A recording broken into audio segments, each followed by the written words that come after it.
Okay, please listen to textbook and answer some questions, okay? Let's listen to the textbook. Part 1.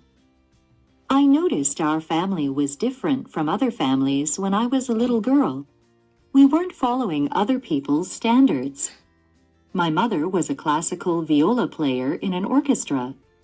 She had a hard time because in Japan back then, it was unusual for a woman to have her own career. She would often come home late from a concert, and my little sister and I would be waiting for her alone. Our family was a constant worry for the neighbors, who would often criticize my mother for leaving us at home. However, my mother was firm in the belief that you should lead a fulfilling life by doing the work you love, because you only live once. You should believe in yourself, without depending on someone else. I observed my mother putting that philosophy into action. I too wanted to live each day to the fullest. Why did Ms. Yamazaki's mother have a hard time? Because it was unusual for a woman to have own career in Japan back then. Why did the neighbors criticize her mother? Because her mother would often left her and her little sister alone at home.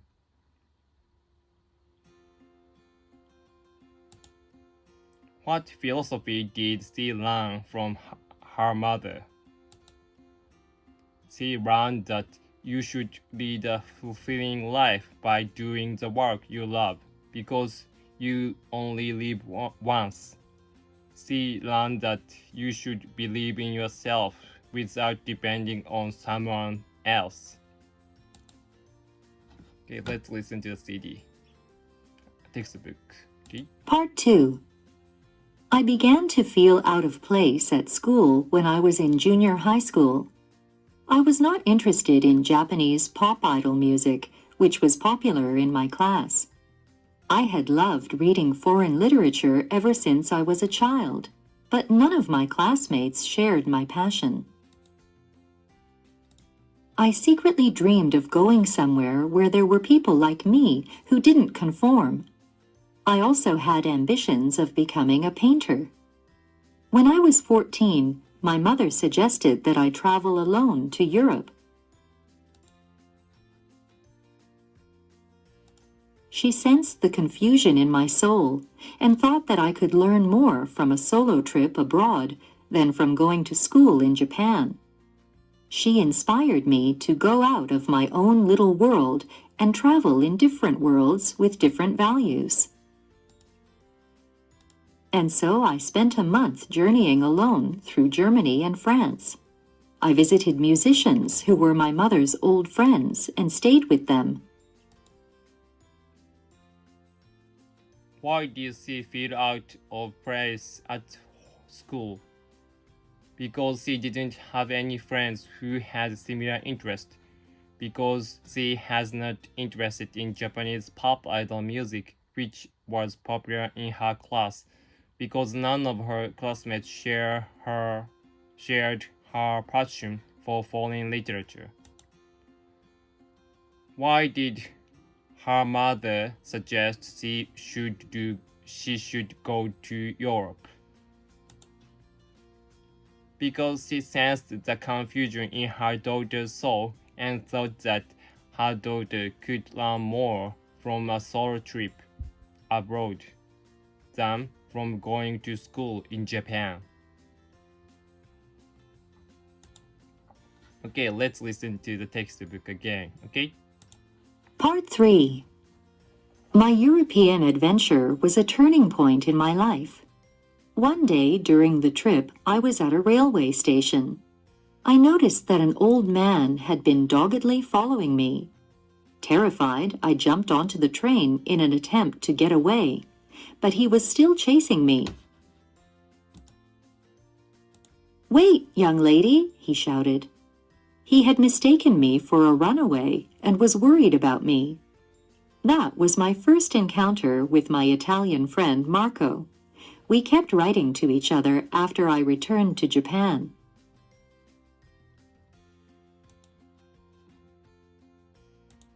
When I was in high school, I was worried about what to do after graduation. Marco made a suggestion. If you're still interested in becoming a painter, why don't you come to my country, Italy, the home of the arts? You can immerse yourself in its culture and history. You're still young. Try to enrich your precious time. While it was a difficult decision for me, my mother strongly encouraged me to go. It's a great opportunity. Grab it, she said. What you do with your own life is up to you, I realized. Marco was a ceramic artist and always lived to the fullest. Spending time with him in Italy, I was impressed by his free way of living. What happened when she was at the station in Europe? An old man doggedly followed her because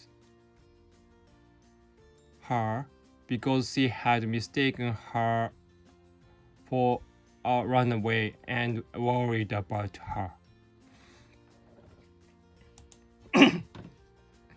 What did Marco suggest she should do? He suggested that she should come to his country, Italy, the home of the arts. How did Marco live? He always lived to the fullest. Okay, let's listen to the textbooks again. Part 4. There have always been people in my life, like my mother and Marco, who knew their own minds and lived on their own terms. When I was studying in Italy, I met people who differed in their ethnic and religious backgrounds, lifestyles, and ways of thinking. There are sometimes problems in such a diverse environment. Yet the people I met in Italy had one thing in common. They were all true to themselves. For that very reason, they respected each other and lived together in harmony. There is neither a single standard nor outsiders when everyone accepts that everyone is different. Nationality and ethnicity are important, but they are just a small part of your identity.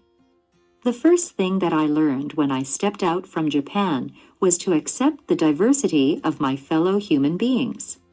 That lesson has become part of who I am. There is no one else in the world like you. You can enjoy life to the fullest with what you were born with. Don't let others limit your possibilities.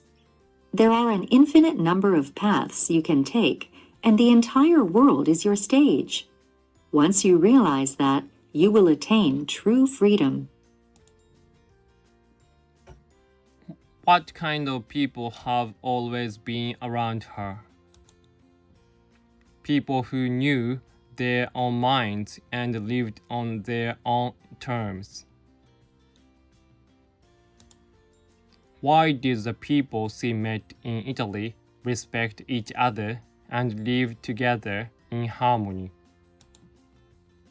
Because they were all true to themselves. What did she learn first when she went out of Japan? She learned to accept the diversity of her fellow human beings. According to her, how can you attain true freedom? You can attain it by realizing that there are an infinite number of paths you can take and the entire world is your stage. Okay?